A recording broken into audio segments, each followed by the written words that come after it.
Hello friends. आप देख रहे हैं TSM यानी द सक्सेस मंत्रास और मैं हूं डॉक्टर विवेक शर्मा।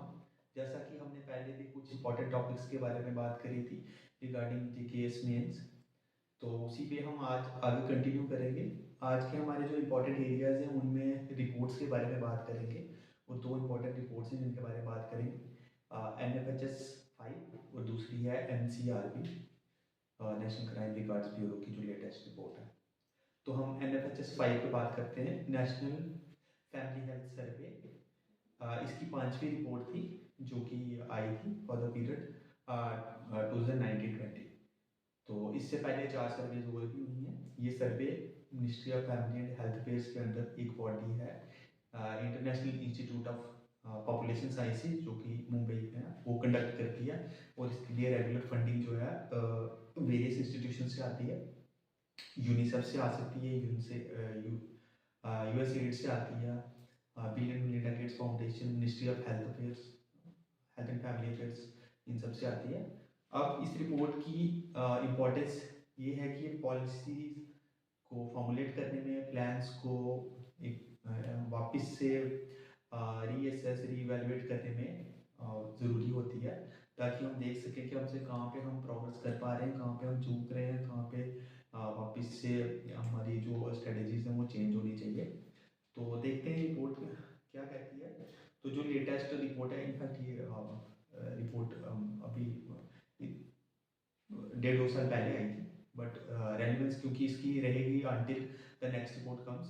तो उसमें सबसे इम्पोर्टेंट है कि जो बात की गई है टोटल फर्टिलिटी रेट, तो इंडिया का जो टोटल फर्टिलिटी रेट है वो 2.0 हो चुका है, जो कि रिप्लेसमेंट फर्टिलिटी रेट जो होता है 2.1 उससे नीचे आ गया। तो एक कॉन्टेक्स्ट में ये अच्छा है कि पॉपुलेशन कंट्रोल में बेनिफिशियल रहेगा, बट क्योंकि 2.0 है तो रिप्लेसमेंट लेवल से नीचे है। हालांकि हमारे पास अभी पॉपुलेशन मोमेंटम है फॉर द नेक्स्ट 30 ईयर्स, तो इतनी इश्यूज वाली बात नहीं है। But this is not the same all around the country. कुछ स्टेट्स हैं जैसे कि हम बिहार की बात करें, उत्तर प्रदेश, मेघालय, झारखंड, यहाँ पे जो फर्टिलिटी रेट है it is more than the replacement levels. तो इसीलिए एक जो पॉपुलेशन पॉलिसी है वो हमें कैलिब्रेट करनी चाहिए according to the total fertility rate and population dynamics of the different areas. इसके बाद हम सेक्स रेशियो की बात करेंगे। सेक्स रेशियो जो है करंटली जो है 1020:1000 है। तो हमारे लिए अच्छी न्यूज़ ये है कि जो फीमेल प्रेजेंस है वो ज़्यादा है मेल्स के कंपैरिजन में। तो बट ये ओवरऑल रेशियो है, but sex ratio at birth जो है वो इतनी ज़्यादा इम्प्रूव नहीं है। Still it's something that has to be addressed, that has to be looked upon. तो it's I think around 926 at the national level. उसके अलावा हम बात करेंगे जो चाइल्ड मैरिजेस हैं। चाइल्ड मैरिजेस जो हैं वो डिक्लाइन हुई है, but this time the decline has not been that much significant. अभी जो है 27% से 23% आया फ्रॉम 2014-15 टू 2019। लेकिन जो उससे पहले NFHS 3 की जो रिपोर्ट थी उसमें अराउंड 46% से 27% तक आया। तो the decline was very significant. Other than child marriages, बात करते हैं स्पाउजल वायलेंस की। वो 18 टू 49 ईयर्स की एज तक जो स्पाउजल वायलेंस है उसके इंसिडेंसेस जो हैं वो रेज हुए हैं from 20% to around 46% from the last survey. तो इसके अलावा जो डोमेस्टिक वायलेंस है वो कंपैरेटिवली कम हुई है इन जनरल, इन टोटलिटी। तो हम इसमें काफ़ी चीज़ें देखने वाली हैं जो इनइक्वालिटी को भी शो कर रही हैं, जो कि हमारे फिर काफ़ी सारे एस्पेक्ट में, सोसाइटी में, एसे में, एथिक्स में, बड़े सारे एरियाज को जो है वो टच करेगी। और हम वहाँ पर सब्सटेंशिएशन के हमारे पास डेटा भी होगा। अगर स्टरलाइजेशन की बात करें तो स्टरलाइजेशन इम्प्रूव हुई है, बट ये देखा गया है कि स्टरलाइजेशन का जो मेन बर्डन है वो वीमेन पे ही है। Man are still not taking sterilization seriously. जो कंट्रासेप्टिव यूजेज रेट है वो भी काफ़ी इंप्रूव हुआ है फ्रॉम 53% टू 66%। इसके अलावा अगर हम बात करें द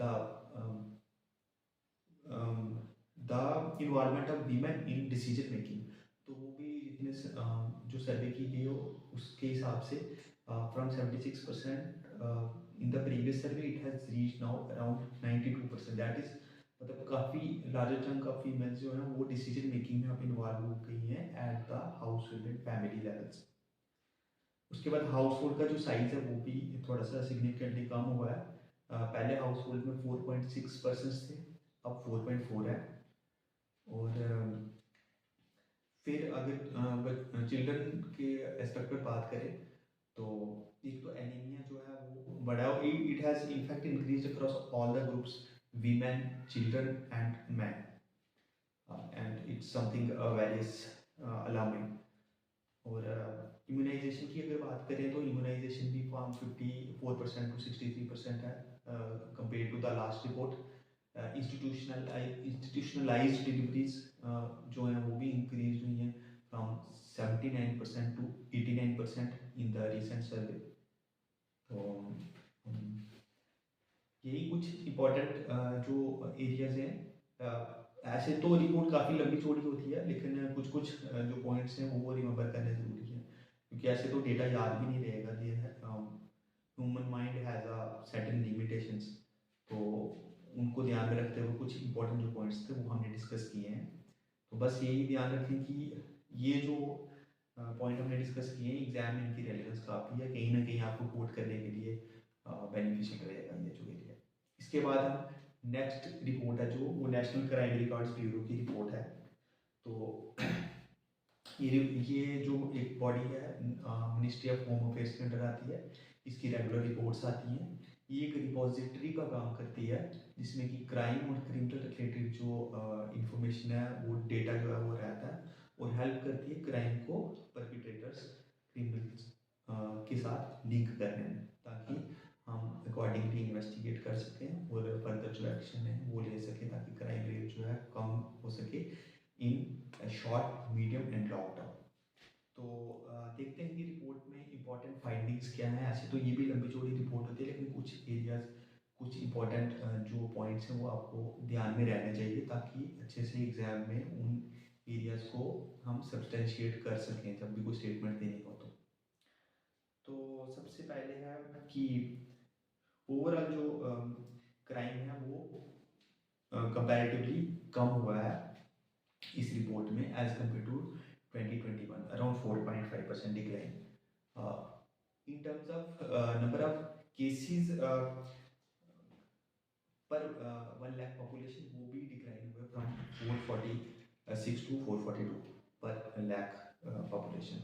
इसके बाद अगर चार्जशीट की बात करें तो चार्जशीट फाइल भी कुछ कुछ स्टेट्स की अगर बात करें तो वहाँ पे ज़्यादा हुई है, जैसे कि केरल, पुडुचेरी सॉरी, तो वहाँ पर चार्जशीट ज़्यादा फाइल हुई है। इसका मतलब ये है कि they are very close to filing the charges against the accused, और ये अच्छी बात है, ताकि जो है ट्रायल से आगे बढ़े और कन्विक्शन रेट जो है वो इम्प्रूव हो सके, so that the guilty would be sentenced to whatever punishment that is mandated for them, और जो गिल्टी नहीं है तो वो उनको बरी किया जा सके। उसके बाद इन टर्म्स ऑफ अगर बात करें वायलेंस, तो वीमेन के अगेंस्ट बढ़ी है around 4% from the last report of 2021। जो चिल्ड्रन है उनके अगेंस्ट भी अराउंड 8% राइज हुआ है। जो सीनियर सिटीजन है उनके अगेंस्ट भी वायलेंस बढ़ी है। अगर हम फॉरेन सिटीजन्स की बात करें, फॉरेनर्स की बात करें, उनके अगेंस्ट भी वायलेंस बढ़ी है। लास्ट रिपोर्ट में अराउंड 150 केसेस थे, this time it has increase to around 192 cases. That is something very worrying. उसके बाद सुसाइड रेट्स की अगर हम बात करें, सुसाइड रेट्स भी बढ़े हैं। तो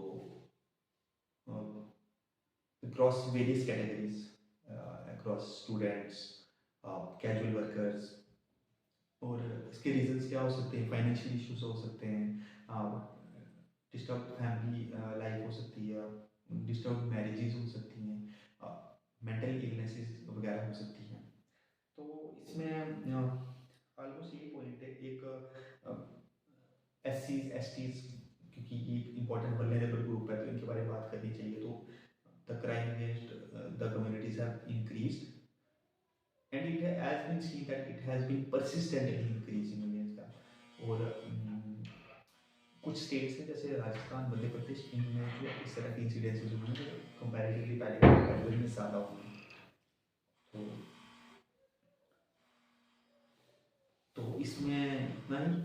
तो बस ये ध्यान रखें कि ये मगअप करने की भी ज़रूरत होती है इन पॉइंट्स को, इन रिपोर्ट्स को, और वेरियस एरियाज में आप इनको कोट कर सकते हैं। तो हम कोशिश करेंगे कि और कुछ important reports, important facts, finance figures आपके सामने ला सके ताकि आपको बेनिफिशियल हो, इसका बेनिफिट हो एग्जाम में। तो thank you all, keep watching the success मंत्रस।